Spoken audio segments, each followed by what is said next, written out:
Mga kapuso, wala ng bagyo na umiiral sa loob ng Philippine Area of Responsibility. Nakalabas na kasi pareho ang dalawang bagyo, ang bagyong Francisco, bandang alas 7 kagabi, at ang bagyong Gardo, pasado alas 9 ng umaga kanina. Pero dahil sa iba pang weather systems, gaya ng habagat pati ang localized thunderstorms, may mga pag-ulan pa rin mararanasan sa mga susunod na araw. Base sa datos ng Metro Weather, may tsansa ng ulan bukas ng umaga sa Bataan, Zambales, Bicol at Palawan. May mga kalat-kalat din na ulan sa Visayas. Pagsapit ng hapon, mas marami ng uulanin kasama ang halos buong Northern at Central Luzon, ilang bahagi ng Bicol Region at malaking bahagi ng Visayas at Mindanao. Posible ang matitinding buhos ng ulan na pwedeng magpabaha o magdulot ng landslide. Halos ganito rin ang panahon sa linggo. Mas mataas ang tsansa ng ulan sa hapon at gabi.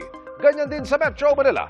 Nananatili rin ang posibilidad ng ulan sa ngayon. Wala pang bagong sama ng panahon na nakikitang nagbabadyang makakaapekto sa bansa. Pero patuloy na mag-monitor dahil maaaring may panibagong low pressure area na lumapit sa PAR sa mga susunod na araw.